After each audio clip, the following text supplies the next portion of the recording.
know that I recently moved. My wife and I bought our first home and we moved across town, and we're very excited about this. But as happens in every move, we had a realization that we have a lot of stuff. Boxes and boxes and boxes of stuff. We tried to be really good about 2 months out, packing on average at least a box a day, and we still weren't fully packed by the time moving day came. And I can't tell you how many times we were looking through things and saying, "What is this again? Where did this come from? Is this yours? Is it mine? When did we get this? Maybe we should just throw it away." Well, we might need it at some point, so let's pack it in a box. I have a box in my closet now of clothes that were a bit too small when I was 20 pounds lighter. And they're in my closet still. We packed them up and moved them because we're crazy. But we are a people of stuff.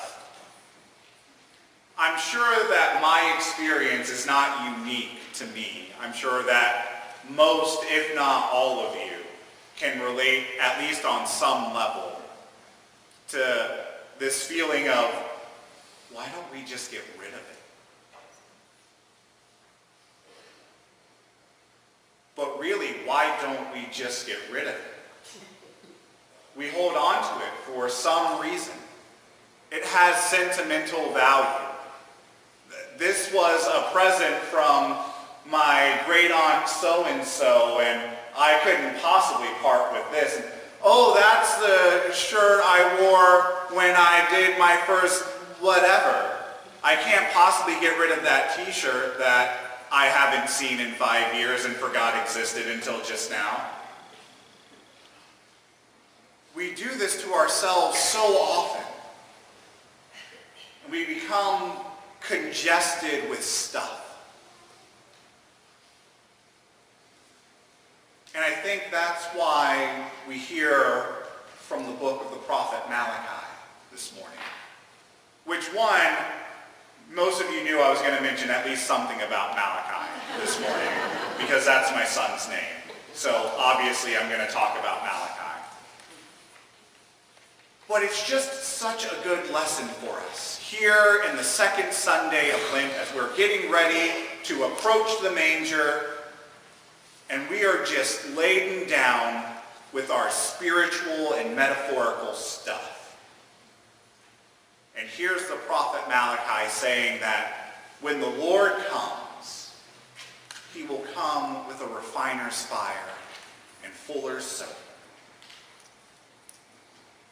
That all the impurities that get in the way of seeing the precious metal will be burned away. And a caustic soap will be used to scrub and bleach the linens clean, so that the true beauty that lies underneath the gunk can come through. And we need to let go of our stuff.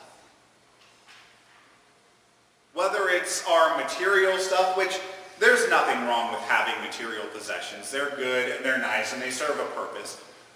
But when those material possessions become more important than what they supposedly represent, it's a problem. When our holiday traditions and the things that we have to do around Christmas time get in the way of the true message of Christmas, it's a problem. Maybe we don't need to jostle one another on Black Friday to get that last toy on the shelf.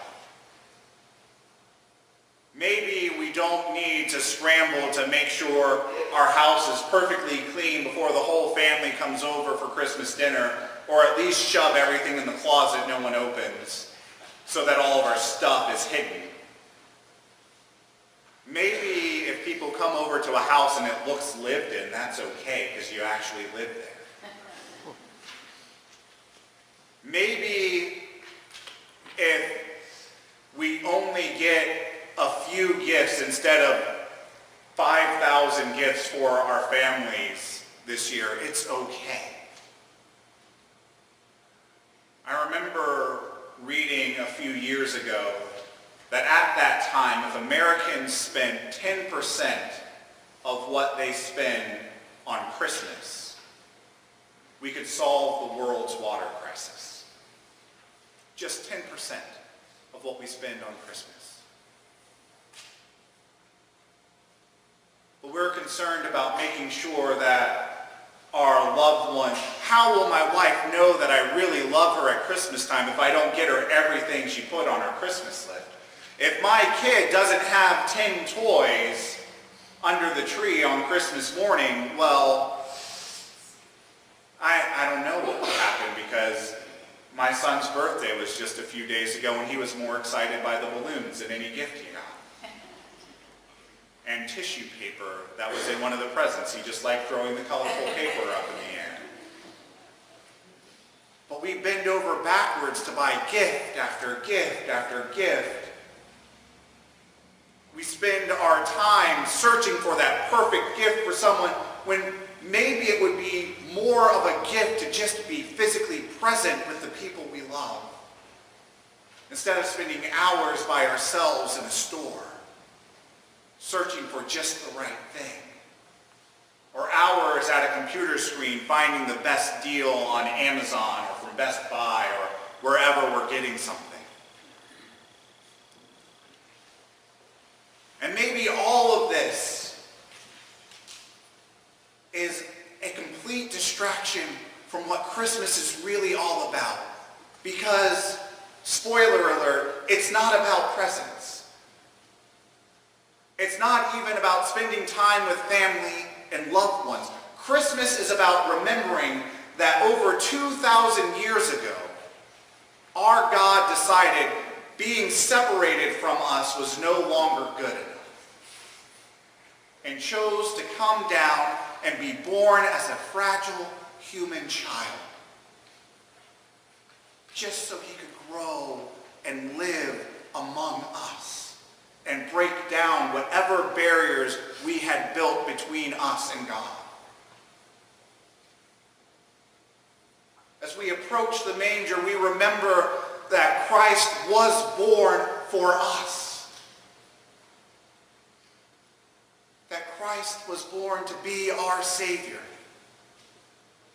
to institute a world where sin no longer has dominion over us,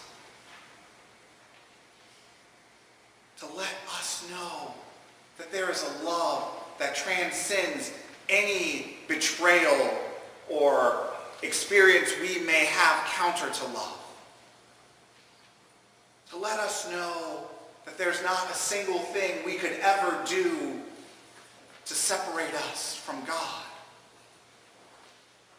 And so we arrive at Christmas Day with true, authentic joy, because how else could we approach that day? But many of us will depart from here and we'll say, that was a wonderful sermon, that was great. But we'll buy all those gifts. We'll go through all the stress, and Christmas morning will come, and it will be a great day, but many of us will be stressed beyond our limits. Many of us will be joyful, but some of it will be forced joy. That's just the way our society is right now.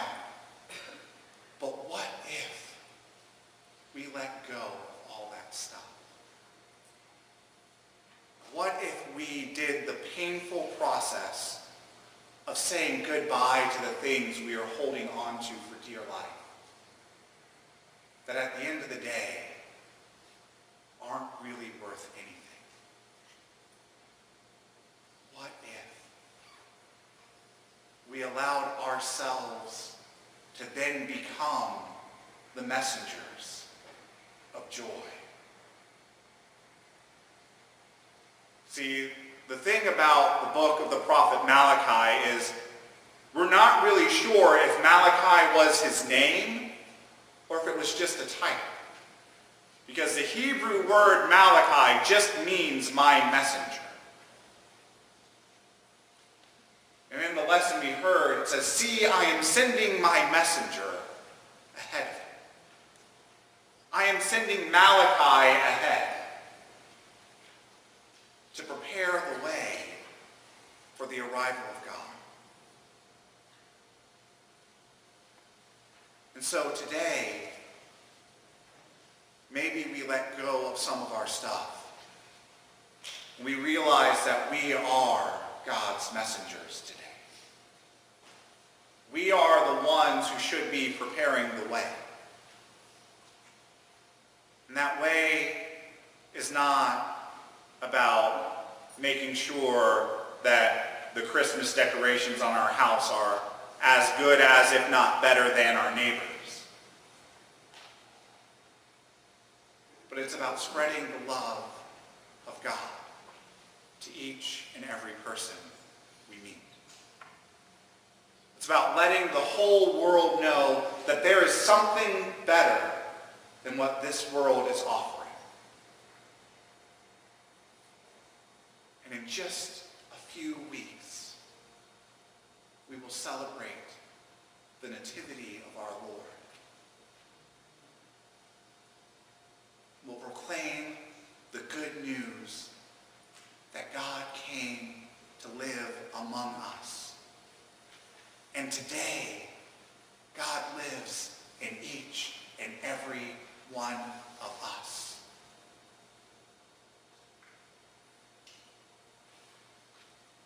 Let's allow ourselves to let go. Let's allow ourselves to get rid of all the stuff that keeps us from recognizing the reality of Christ in our midst today.